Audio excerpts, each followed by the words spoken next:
प्रधानमंत्री नरेंद्र मोदी आज नगरनार के सरकारी कार्यक्रम में शामिल होने के बाद जगदलपुर में ही भाजपा के परिवर्तन रैली में शामिल हुई। बेरे में प्रधानमंत्री कहन की भाजपा के जनाधार धीरे धीरे छत्तीसगढ़ में लगातार बढ़ा जाते। खबर की छत्तीसगढ़ में कांग्रेस सरकार के कार्यकाल में अपराध के अतका घटना हो चुके हैं, जेकर से जनता के मन में अब विश्वास कमती होए लगे है। उनका कहना से कि पाछू 5 वर्ष में कांग्रेस के सरकार के कार्यकाल में घोटाला और गड़बड़ी और अपराध अधिक ज्यादा हो है कि अब जनता में परिवर्तन के मन बना चुके हैं। जगदलपुर आया हो,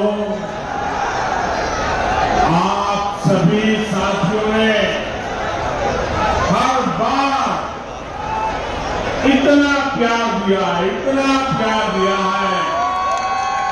इतने आशीर्वाद दिए हैं।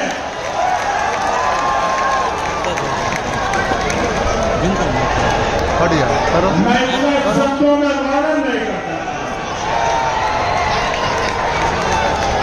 और जब भी बस्तर की धरती पे आना हो जाए और बलिराम कश्यप जी की याद न आए, ये कभी हो नहीं सकता। अगर सच्चे अर्थ में बस्तर को समझना, क्योंकि मैं यहाँ संगठन का काम करता हूं।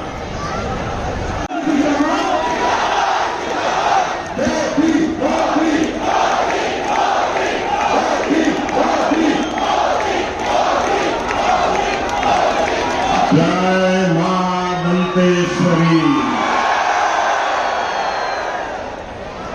अब से कुछ देर पहले मुझे दंतेश्वरी माता मंदिर में उनका कहना से कि केंद्र सरकार हर छत्तीसगढ़ के विकास बर, यहाँ के धान खरीदी बर, यहाँ प्रधानमंत्री के आवास समेत कतकुन कल्याणकारी योजना बर जोन पैसा भेज रही से ओला राज्य सरकार हर दूसर बंद में खर्च करत है। यही पाए के भ्रष्टाचार की घटना लगातार उजागर हुआ थे। उनका कहना से कि जनता ये सब स्थिति ला देख करके अवैया चुनाव में निश्चित रूप से परिवर्तन के फैसला करे बर तैयार है। एक कार्यक्रम में भाजपा के सांसद अरुण साव, मोहन मंडावी, प्रदेश भाजपा अध्यक्ष और समेत दूसर पदाधिकारी मन घलो मौजूद रही। ब्यूरो रिपोर्ट, उतलंघा न्यूज।